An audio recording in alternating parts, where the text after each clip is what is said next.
My mother disinvited me from Thanksgiving because my brother-in-law, Louis, claimed I'd ruin the mood. I didn't argue. I just waited. Because the next morning, Louis walked into a critical merger meeting, looked at the boss's chair, and realized I was the one holding the axe. This is where the story truly begins, and you won't want to miss what happens. Make sure you're subscribed to see it through to the end. We're always curious. Where in the world are you all watching from today? Let us know in the comments. I was lying on my couch, a cold compress pressed against my forehead, when the phone rang. It wasn't just a headache. It was the kind of bone-deep exhaustion that comes after working 80-hour weeks for 3 months straight. My apartment was dark, the blinds drawn tight against the afternoon sun, a sanctuary of silence I had desperately needed. When I saw the caller ID flash, Mom, I hesitated. Part of me, the tired part, wanted to let it go to voicemail. I knew she would be frantic about the Thanksgiving preparations.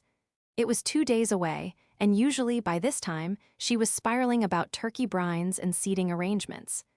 But another part of me, the dutiful daughter who had spent her entire adult life trying to be the rock for this family, reached out and swiped the green button. "Hey, Mom," I said, my voice raspy. I sat up slowly, the room spinning slightly. "Everything okay with the turkey?" There was a pause on the other end. A long, heavy silence that instantly made the hair on the back of my neck stand up. It wasn't the silence of a dropped call. It was the silence of someone gathering the courage to deliver a blow. "Agatha," she started, and her voice was tight.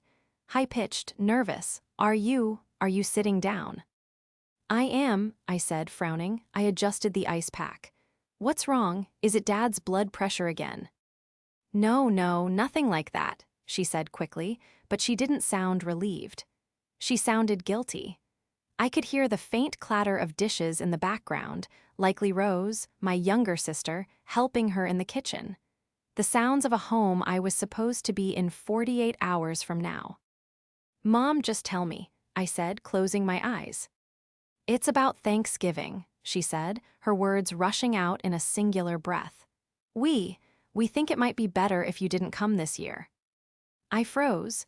The headache that had been throbbing behind my eyes suddenly vanished, replaced by a cold, sharp shock.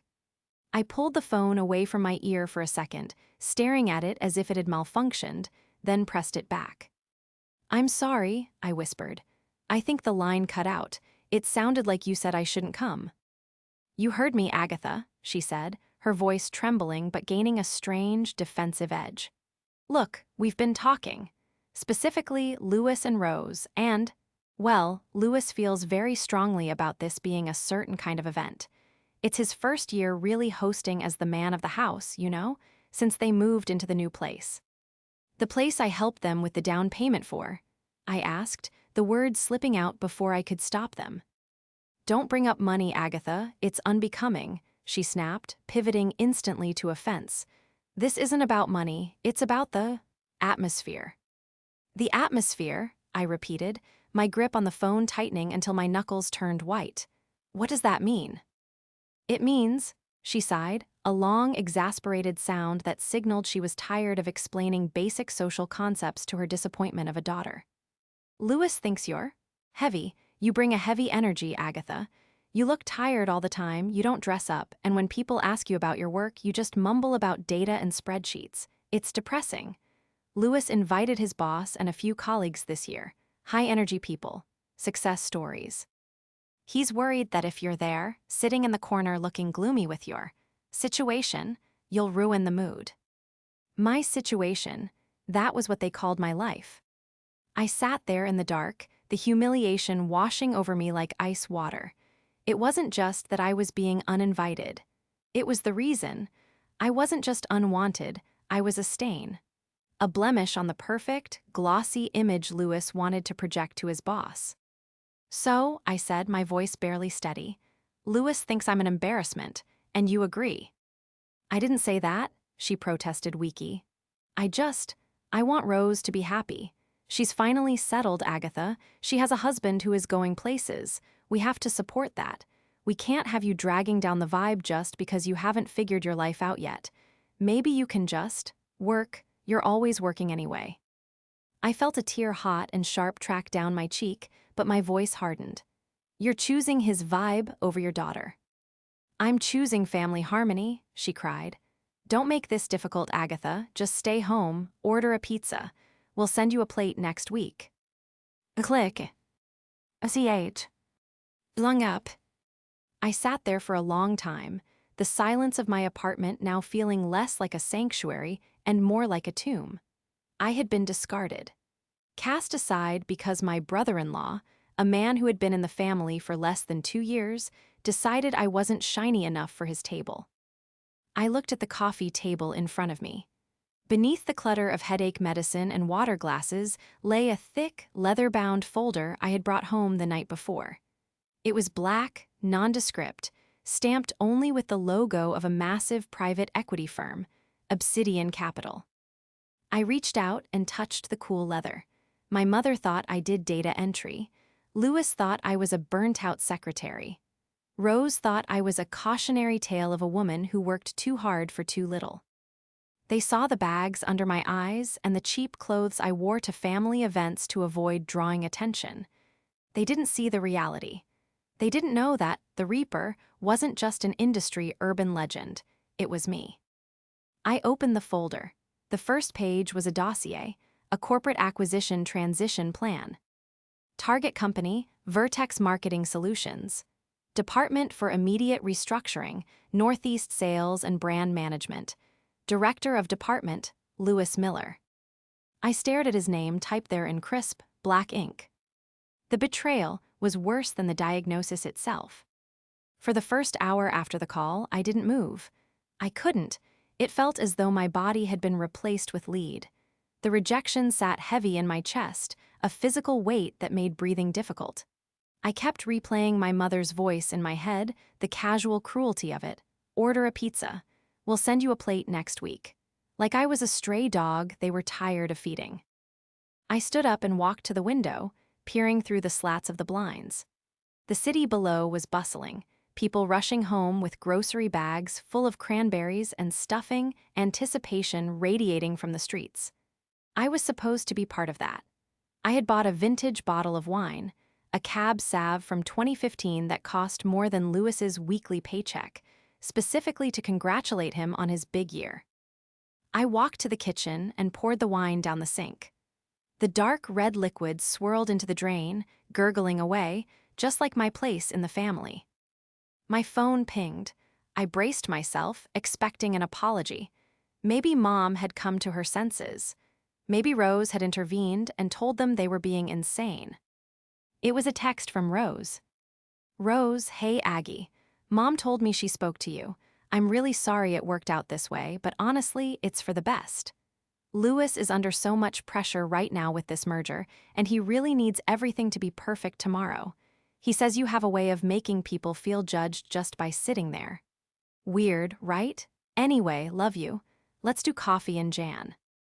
I stared at the screen, reading the message 3 times to make sure I understood the depth of the dismissal. Let's do coffee in Jan. Not next week. Not Christmas. January.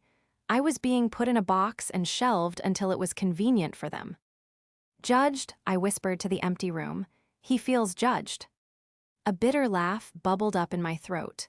Louis didn't know the half of it. If he felt judged by me sitting quietly in the corner eating mashed potatoes, he had no idea what actual judgment looked like. I walked back to the coffee table and sat down in front of the black folder again. I opened it to page 4, Personnel Evaluation and Retention Strategy. I picked up my pen.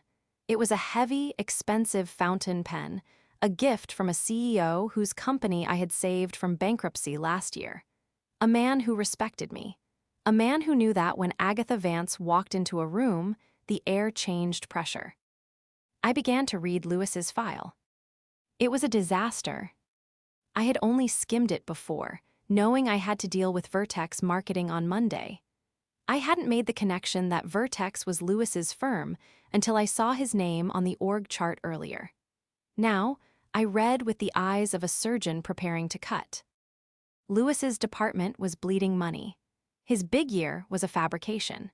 He had spent 40% of his budget on client acquisition events, fancy dinners, golf outings, trips to Vegas, with almost zero return on investment.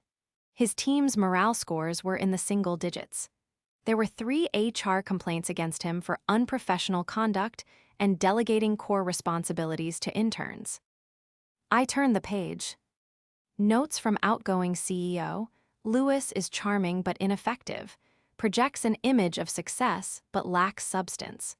Recommend immediate review by the transition director. I leaned back, the leather of my sofa creaking. Lewis had spent the last 2 years bragging to my mother about his bonuses, his promotions, his vision. He had made my mother feel like she had finally secured a winner in the family, unlike her spinster daughter who typed numbers all day.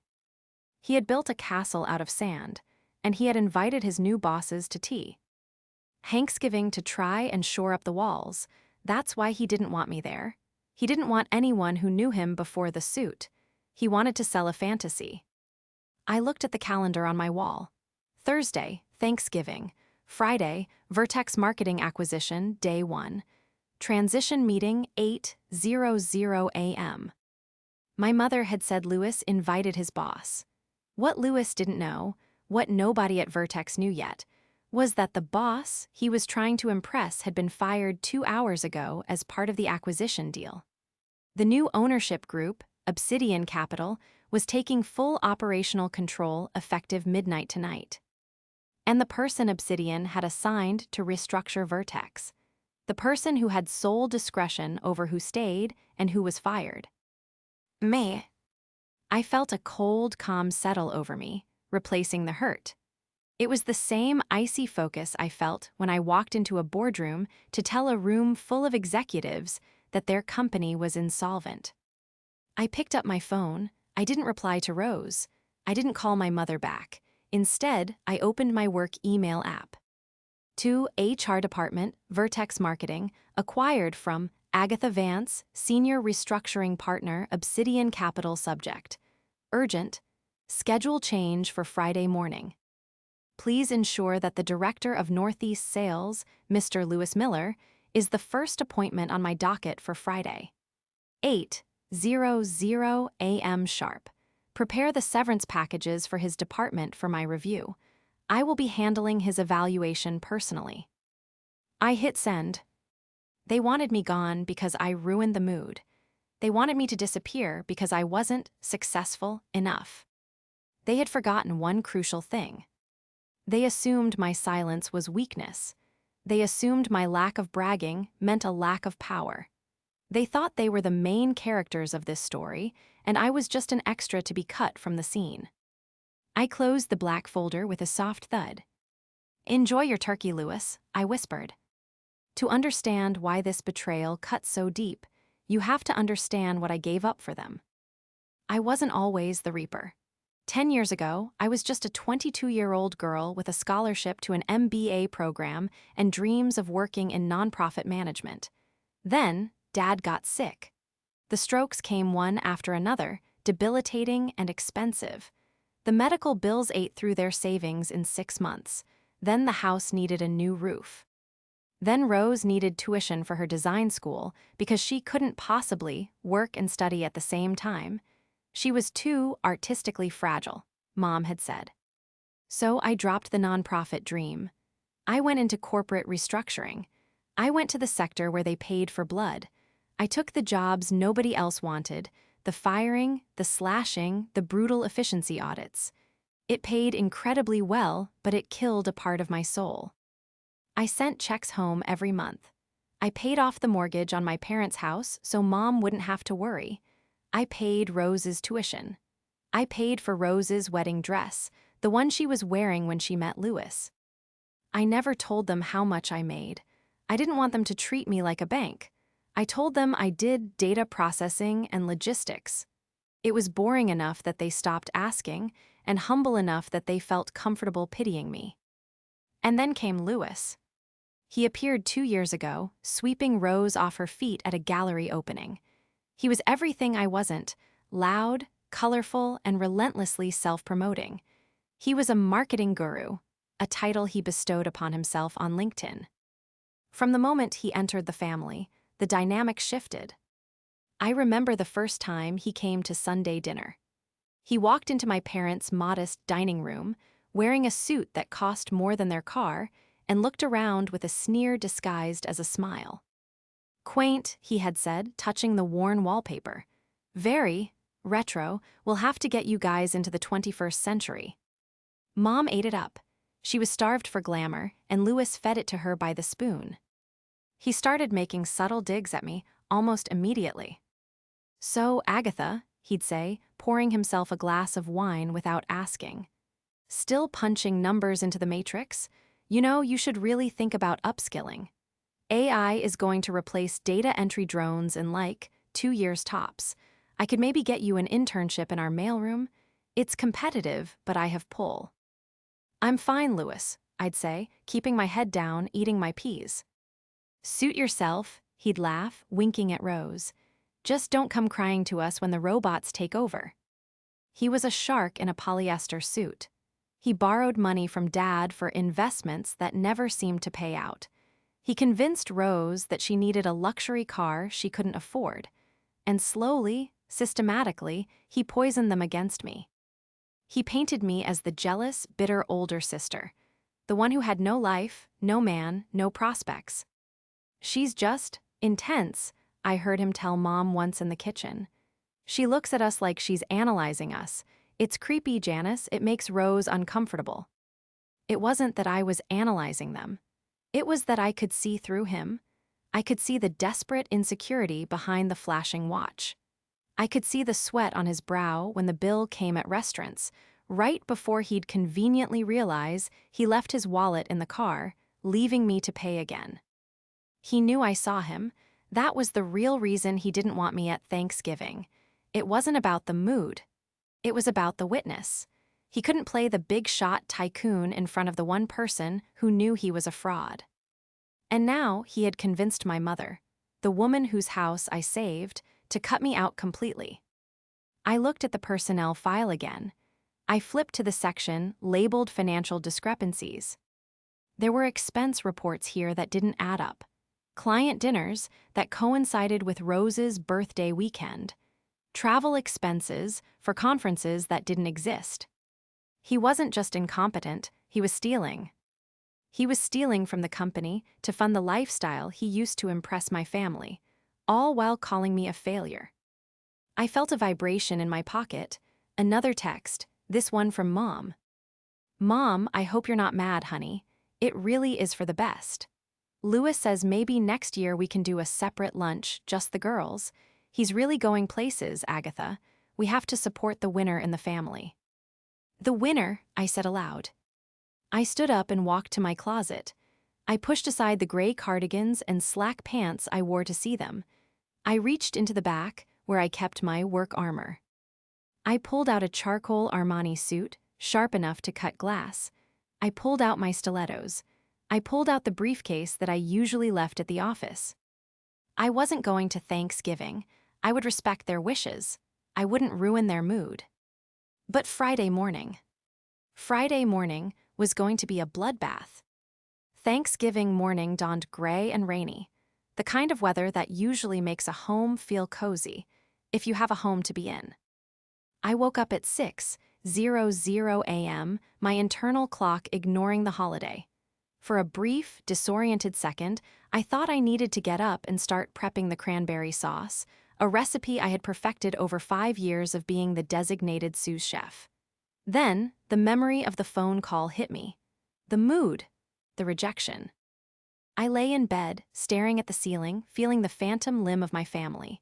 I knew exactly what was happening at Rose and Louis's new house right now. Mom would be up, nervously rearranging the throw pillows for the 10th time. Rose would be stressing about her outfit. Dad would be hiding in the garage until the guests arrived. And Louis would be preening. He'd be walking around his domain, checking his reflection in the windows, rehearsing the anecdotes he would tell his boss about his killer year. I threw the covers off. "Enough," I said aloud. I wasn't going to spend the day wallowing. If they wanted me to be the cold, unfeeling career woman they accused me of being, I would lean into it. I would become the absolute best version of it. I made a pot of black coffee, strong enough to wake the dead, and marched into my home office. I had the physical file from the night before, but now I needed the digital trail. I booted up my secure laptop, the one with the biometric scanner, and logged into the Obsidian Capital mainframe. As a senior restructuring partner, my clearance level was God mode. I could access the servers of any subsidiary or acquired entity without tripping a single alarm.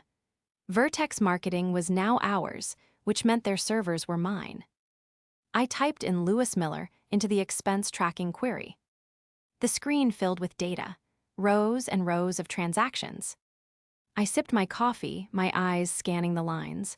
At first, it looked like standard sales guy bloat, expensive steakhouses, Uber black rides, bottle service at client meetings. Tacky, but not necessarily illegal. But then I started cross-referencing the dates. July 14th, a charge for $3,200 at the Ritz-Carlton, Philadelphia. Expense note, client retention meeting with J.P. Morgan rep. I froze. July 14th was Rose's birthday. I knew for a fact they had gone to Philadelphia for a romantic getaway. Lewis had bragged about the suite upgrade. He had told Mom he pulled some strings. He hadn't pulled strings. He had expensed his wife's birthday to the company. I kept digging. August 20th, Best Buy corporate purchase, $4,500. Expense note, office equipment upgrade laptops for junior sales team. I cross-referenced this with the asset tags in the Vertex inventory log. There were no new laptops registered in August. However, I distinctly remembered visiting their new house in late August and seeing a massive, brand-new 85-inch OLED TV mounted on the wall. Lewis had told Dad it was a bonus perk. "You idiot," I whispered, my fingers flying across the keyboard. He wasn't just padding expenses, he was treating the corporate treasury like his personal piggy bank, and he was lazy about it. He assumed no one would look closely. He assumed the old boys club culture of Vertex would protect him. But the biggest red flag came when I looked at the catering invoices. November 26th, yesterday. Charge $1,800. Vendor, La Petite Mason Catering. Expense note, Thanksgiving Client Appreciation Luncheon. There was no luncheon yesterday. Vertex offices were closed. The delivery address for the catering wasn't the office. It was 42 Oakwood Drive. Lewis's house. I sat back, the breath hissing out of me. The Thanksgiving dinner I was banned from, the turkey, the sides, the mood that I was going to ruin, the entire meal was being paid for by the company he was trying to impress.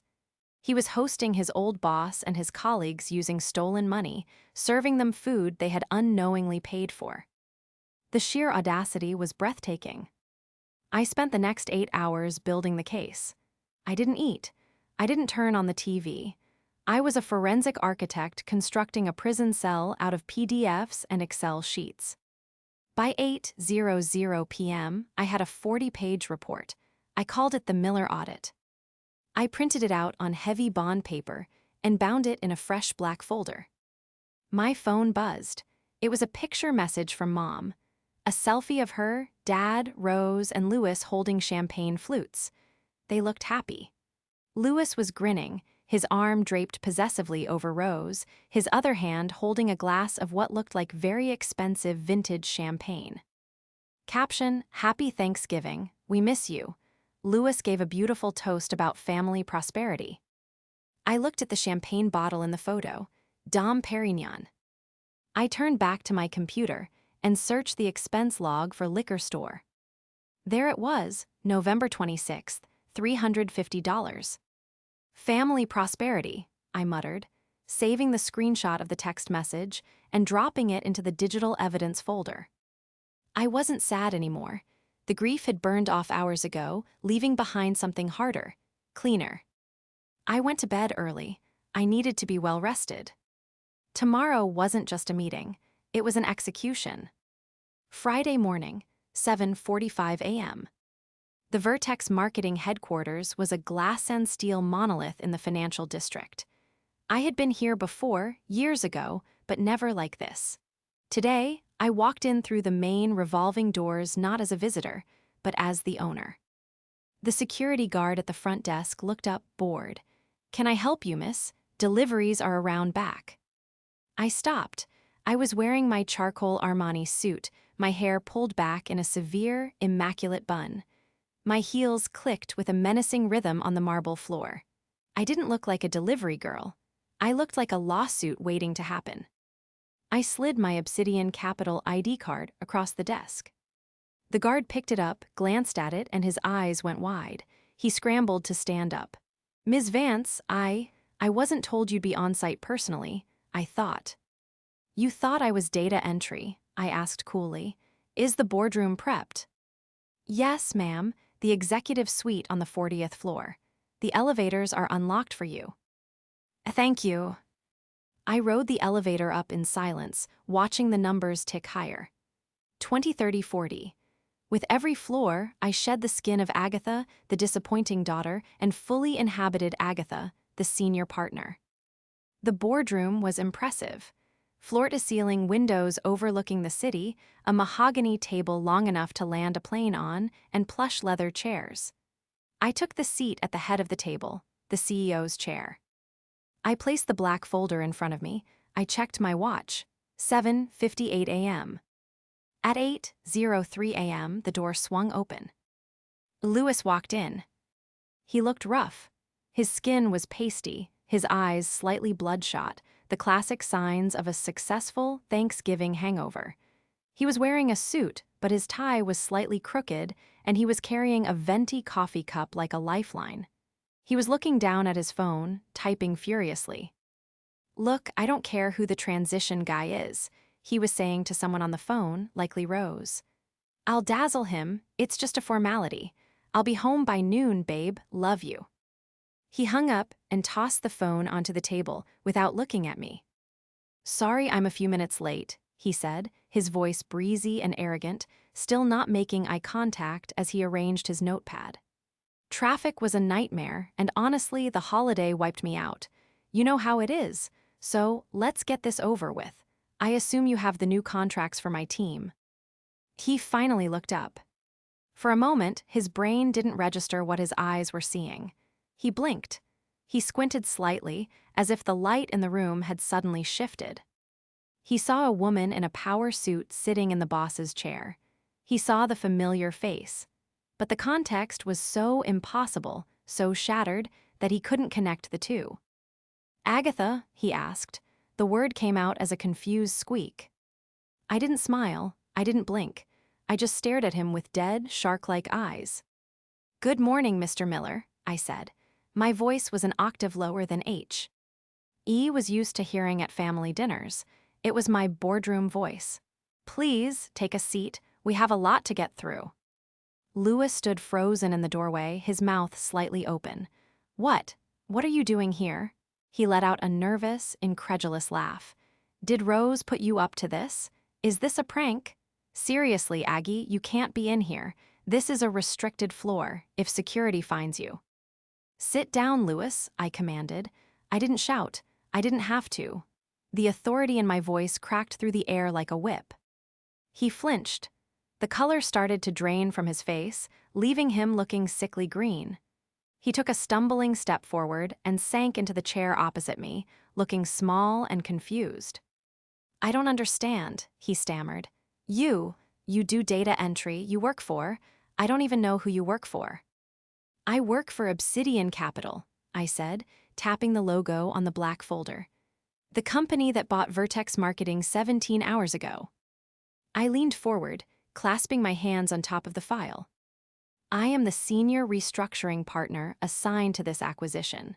I am the person who decides which departments are profitable and which ones are liabilities. I am the person who decides who keeps their job today and who gets escorted out by security." I paused, letting the silence crush him. "And Lewis, you are currently my biggest liability." His face dropped. It wasn't just shock, it was a total collapse of his reality. His arrogance, his swagger, his winner persona, it all evaporated, leaving a terrified man staring at the sister-in-law he had called a loser 24 hours ago. "No," he whispered, that's not possible. You're Agatha." "I am," I agreed, "and you're late." Louis stared at me, his eyes darting around the room as if looking for a hidden camera. When he realized there was no audience, no punchline coming, his survival instinct kicked in. But because he was Louis, his survival instinct was aggression. He straightened his tie, trying to summon the ghost of his bravado. "Okay," he said, a forced tight smile stretching across his face. "Okay, wow, touche. You really had us fooled, Aggie. Secret corporate hotshot. That's wild. Does Mom know?" "We are not discussing my mother," I said, opening the folder. "We are discussing your performance." Right, performance," he said, waving a hand dismissively. "Look, I know how this looks. Family dynamics can be weird. I know you're upset about the Thanksgiving thing, and I get it. It was harsh. But you have to understand from a brand perspective." "Mr. Miller," I cut him off. "Let me be crystal clear. This is not a family dispute. I am not here as your sister-in-law. If you mention Thanksgiving, my mother, or your wife one more time, I will have this meeting transcribed by legal and added to your permanent record as an attempt to leverage personal relationships for professional gain. Do you understand?" He swallowed hard. Yes, I understand." "Good." I pulled out the first sheet of paper. "Let's talk about the Northeast Sales Division. Your numbers are down 15% year-over-year. Client retention is at an all-time low. And yet, your departmental spending is up 40%. Explain that." Louis shifted in his seat, sweat beginning to bead on his forehead. "Well, the market is volatile. You have to spend money to make money. We've been doing a lot of aggressive outreach, high-level networking." "Is that what you call it?" I slid a piece of paper across the mahogany table. It was the invoice for the 85-inch television. He looked at it and his eyes bulged. I can explain that. That was for the conference room, for presentations." "Really?" I asked, raising an eyebrow. "Because I walked through your conference room on my way in. The screen in there is a projector from 2018. However, I recall seeing this exact model in your living room when I visited in August." "That's a coincidence," he said quickly, his voice rising in pitch. "It's a popular model." "I have the serial numbers, Louis," I said calmly. "I cross-referenced the purchase order with the warranty registration you filled out using your personal Gmail address." He went silent, his hands were shaking now. "That's embezzlement," I said. "Class B felony, but let's keep going." I slid the next paper across. The Ritz-Carlton, July 14th. "Client retention?" I asked. "Who was the client, Louis? Was it Rose? Because I don't see Rose listed as a vendor for Vertex Marketing." He looked up at me, panic truly setting in now. He realized this wasn't just a bad performance review. This was a criminal investigation. "Agatha, please," he hissed, leaning over the table, his voice dropping to a desperate whisper. "You can't do this. Think about Rose. If I lose this job, if this gets out, we have a mortgage, we have car payments. You'd be destroying your sister's life. You should have thought about Rose's life before you stole $40,000 from your employer," I said coldly. "And you certainly should have thought about it before you decided I wasn't good enough to eat turkey at your table." "This is revenge," he shouted, standing up and slamming his hand on the table. "That's all this is. You're just a bitter, lonely woman who's jealous that I have a life and you have. This," he gestured around the room. "You have spreadsheets. You're trying to ruin me because Mommy didn't invite you to dinner." I didn't flinch. I waited for him to finish his tantrum. "Are you done?" I asked. He was panting, his face red. "Sit down," I said. He remained standing, defiant. "Sit down." He sat. "I am not ruining you because of dinner, Louis," I said, my voice dangerously quiet. "I am firing you because you are a thief. The fact that you are also a terrible person is just a bonus." I reached into the folder and pulled out the final document. It wasn't a spreadsheet. It was a termination letter, already drafted by legal, pending my signature. But, I said, hovering my pen over the signature line, I am a benevolent investigator. I haven't sent these files to the district attorney yet. I haven't called the police. I haven't even told the board about the extent of the fraud. Yet. His eyes widened with a glimmer of hope. Agatha, Aggie, thank you, I can pay it back. I swear, just give me time. I'm not asking for money, I said. I'm looking for accountability. I looked at him, really looked at him. You have a choice, Louis. You can walk out of here right now, go home, and tell Rose and my mother exactly who you are. You will tell them about the theft. You will tell them that you are being fired for cause. You will tell them that the luxury they live in is built on stolen credit. I can't do that, he whispered. She'll leave me. Or, I continued, ignoring him. I can sign this paper, call the police, and have you arrested in the lobby in front of your entire staff. And then I will go tell Rose myself. I clicked the top of my fountain pen. You have 1 hour to clear out your desk. But the confession, that happens tomorrow. At the family birthday lunch for Dad, you are going to stand up and tell the truth. And if I don't, he asked weakly. Then I release the audit, I said, and you go to prison. Louis slumped back in his chair, a man defeated. The silence stretched between us, heavy and absolute. Get out of my office, I said. He stood up, his legs shaky. He grabbed his phone, leaving the coffee cup behind. He walked to the door, looking smaller than I had ever seen him. He didn't look back. I watched the door close. I picked up the phone and dialed security. Please deactivate Louis Miller's badge immediately. He is leaving the building. I hung up and leaned back in the chair. Phase 1 of the takedown was complete. He was fired, he was broken. But the real test wasn't the boardroom. It was the living room. Tomorrow was Dad's birthday. The whole family would be there. And Louis had a speech to make. Saturday, Dad's 65th birthday. The venue was the Gilded Olive, an upscale Italian bistro that had become Louis's favorite haunt over the last year. It was the kind of place where the waiters wore white gloves and the menus didn't list prices. A perfect stage for Louis to perform his role as the benevolent patriarch. I arrived 10 minutes late. It was a calculated move. I wanted everyone seated. I wanted the audience in place.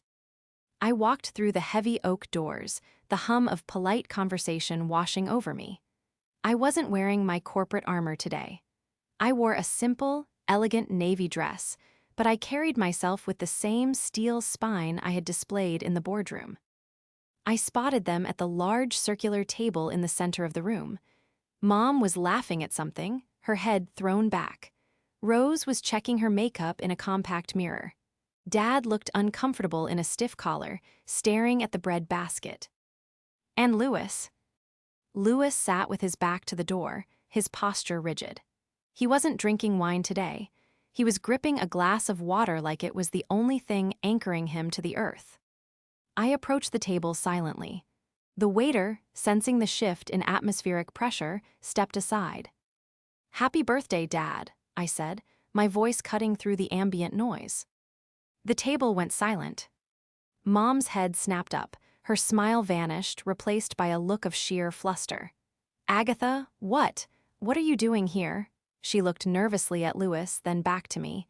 "I thought we agreed. I didn't think you were coming. We didn't reserve a seat for you." "I'm sure we can squeeze one in," I said calmly. I signaled the waiter. "Another chair, please, and a glass of the house red." "Agatha, really?" Mom hissed, leaning in. "This is incredibly rude. Louis has had a very stressful week, and after the Thanksgiving misunderstanding, I really don't think." "It's fine, Janice, Wise said. His voice was hollow, barely a whisper. He didn't turn around. "Let her sit." Mom blinked, surprised by his surrender. "Well, if you insist. But Agatha, please, no drama today. This is your father's milestone." "I wouldn't dream of it," I said, taking the seat directly across from Louis. Up close, the devastation was visible. Louis had aged 10 years in 24 hours. There were dark circles under his eyes and a sheen of cold sweat on his upper lip. He refused to meet my gaze, staring intently at the linen tablecloth. Rose, sensing the tension but misinterpreting the source, tried to smooth things over. "So, Louis was just telling us about the acquisition, Aggie. He says the new owners are really shaking things up, but he's confident about his position."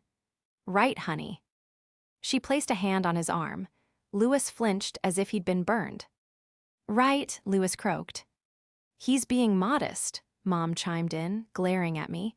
"They'd be crazy to let him go. He brings in all the big clients." "Actually, Louis, tell Agatha what you got Dad for his birthday. It's incredible." Louis swallowed hard. I got him a set of golf clubs, custom fit." "Callaway Paradigms," Mom gushed. "Top of the line, just generous to a fault, isn't he?" I looked at Louis. "Very generous," I said smoothly. "Did you put those on the company card too, Louis, or was that a personal expense?" The table froze. "Agatha," Mom snapped. "That is enough. Why must you always be so snippy about money? Just because Louis is successful." "Louis," I said, ignoring her and locking eyes with my brother-in-law. "I think it's time for the toast, don't you?" Louis looked up. His eyes were pleading, wet with fear. He looked at Rose, who was smiling at him lovingly. He looked at Mom, who was waiting for him to put me in my place. He looked at Dad, who was watching him with a strange, narrowed intensity. Louis started. He cleared his throat. "I have something to say." He stood up. His legs were shaking so bad the water glass rattled on the table. "To Dad," Rose prompted gently. "No," Louis said, his voice trembling. Not to Dad." He took a deep breath, and for a second I thought he was going to bolt. I reached into my purse and set my phone on the table, face up. A silent reminder. One phone call. Louis saw it. He slumped. "I have to tell you all something," he began, his voice cracking. I lost my job yesterday." Gasps rang out. "What?" Rose dropped her fork. "Louis, what are you talking about? You said the meeting went great." They're restructuring," Louis lied, his eyes darting to the side. "New management, they want to go in a different direction. It's just corporate politics. I decided it wasn't the right fit for me anymore, so we mutually agreed to part ways." He looked at me, a desperate hope in his eyes, begging me to accept this half-truth. I didn't blink. I took a sip of my wine. "That's not the whole truth, is it, Louis?" I asked quietly. "Agatha, stop it," Mom yelled, slamming her hand down. "He just lost his job. Have some compassion. My God, Louis, honey, we can sue them. That's wrongful termination." "It's not wrongful termination," I said, my voice rising just enough to silence the table.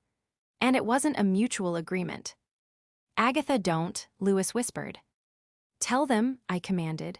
"Tell them about Philadelphia." "What about Philadelphia?" Rose asked, her voice high and frightened. "That was my birthday trip." Louis looked down at his plate, defeated. He couldn't do it. He was a coward to the bitter end. "Since Louis is feeling shy," I said, turning to my sister, "I'll fill in the blanks. Louis didn't lose his job because of restructuring, Rose. He was fired for cause. Specifically for embezzlement." "Embezzlement," Dad spoke for the first time, his voice a low rumble. "He's been stealing from the company for 2 years, I continued, keeping my eyes on Louis. "The down payment on your house, company funds, the 85-inch TV, billed as office equipment, and that romantic getaway to the Ritz in Philly." I reached into my purse and pulled out the folded invoice I had saved. I slid it across the table to Rose. "He expensed your entire birthday as a client retention meeting. To the company, you aren't his wife, Rose, you're a vendor." Rose picked up the paper, her hands trembling. She read the lines. "Guest name, Mrs. Rose Miller. Category, client entertainment." "Is this true?" Rose whispered, looking at her husband. Louis collapsed back into his chair, burying his face in his hands. "I did it for us," he sobbed, a sudden, pathetic burst of noise that turned heads in the restaurant. I just wanted to give you the life you deserved. I wanted to be the man your mother wanted me to be." "You're a thief," Dad said. He stood up, towering over the table. "You're a common thief." "I was going to pay it back," Louis cried, looking at Mom. "Janice, you understand, right? It's just numbers. I'm good at what I do. I just needed a little float." Mom was pale, her mouth opening and closing like a fish. The golden boy image was shattering in real time, and her brain couldn't process the debris. "And who caught you?" Rose asked, tears streaming down her face. "Who fired you?" Louis pointed a shaking finger across the table. "She did." All eyes turned to me. "Agatha," Mom whispered, you work in data entry." "I am a senior partner at Obsidian Capital," I said, my voice steady. "We acquired Vertex Marketing yesterday. I am Louis's boss, and I am the one who audited his files." I stood up, smoothing my dress. "I didn't ruin the mood, Mom," I said, looking down at her. "I just turned on the lights." The silence that followed was absolute. The background noise of the restaurant seemed to fade away, leaving only the sound of Louis's jagged breathing. Rose stared at her husband as if looking at a stranger. The man she thought was a titan of industry was just a grifter in a suit. "Get out," Rose said. Louis looked up, snot running down his nose. "Babe, please." "Get out," Rose screamed, grabbing the glass of water Louis had been clutching and throwing it in his face. "Get out of here. Get out of my house. Don't you dare come back." Louis scrambled up, dripping wet, humiliated. He looked around the table for an ally but found none. Dad looked ready to hit him. Mom was sobbing into her napkin. I was stone. He turned and ran. He literally ran out of the restaurant, bumping into a waiter carrying a tray of pasta. We sat in the wreckage of the birthday lunch. "I'm sorry, Dad," I said softly. "Happy birthday." Dad looked at me. For a second, I thought he was angry. Then, a slow, proud smile spread across his face. He reached across the table and took my hand. "Best present I've ever gotten," he said. The fallout was swift and brutal, but necessary. With the audit I had compiled, Vertex, under my direction, filed civil charges against Louis. We seized his assets to recoup the stolen funds. The house on Oakwood Drive was sold. The luxury car was repossessed. The golf clubs were returned. Rose moved back in with Mom and Dad for a while. It was hard. She was heartbroken, not just by the loss of her marriage, but by the humiliation of it. She had built her identity around being the wife of a successful man, and having that stripped away left her feeling exposed. But that's where I stepped in. I didn't enable her. I didn't just pay her bills like I used to. 2 weeks after the lunch, I sat Rose down at the kitchen table. "I'm not giving you money," I told her. She looked down, ashamed. "I know, I need to get a job, but I haven't worked in 3 years. My design portfolio is dead." "Your portfolio is dated," I corrected, "but your eye is good." I slid a business card across the table. "Obsidian manages a boutique hotel chain that's undergoing a rebrand.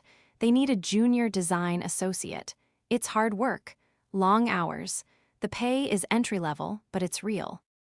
Rose picked up the card. She looked at me, tears in her eyes.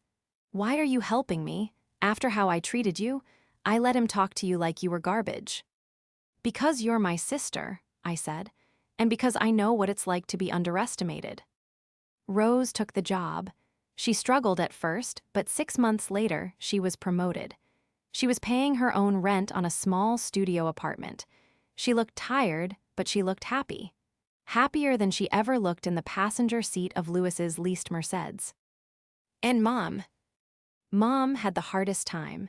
She had to unlearn a lifetime of equating worth with flashiness. We had a long, difficult conversation a week after Thanksgiving. "I didn't know," she had wept. "I just wanted you girls to be secure. I thought he was the answer." "I am the answer, Mom," I told her firmly. "I have always been the answer. You just didn't like the packaging." She didn't argue. And the next time I came over for dinner, wearing my jeans and a t-shirt, she didn't ask me why I wasn't dressed up. She just asked me how work was, and she actually listened to the answer. We celebrated Thanksgiving again the following year. It was at my place, my apartment in the city. I cooked, I made the turkey, the stuffing, the cranberry sauce. The table was set with my good china. Dad sat at the head, Rose on one side, Mom on the other. "This looks amazing, Aggie," Rose said, pouring the wine, a bottle I had bought. "It really does," Mom added. "You have a lovely home, Agatha. I don't know why we didn't come here sooner." "We're here now," Dad said, raising his glass. I looked around the table. There were no lies here. No stolen credit cards, no false bravado, just us. Imperfect, recovering, but real. "To family," Dad said. "To family," we repeated. I took a sip of my wine. It tasted like victory. Louis was right about one thing, though. I did ruin the mood. I ruined the mood of deception, of arrogance, and of theft. And in its place, I built something that would actually last.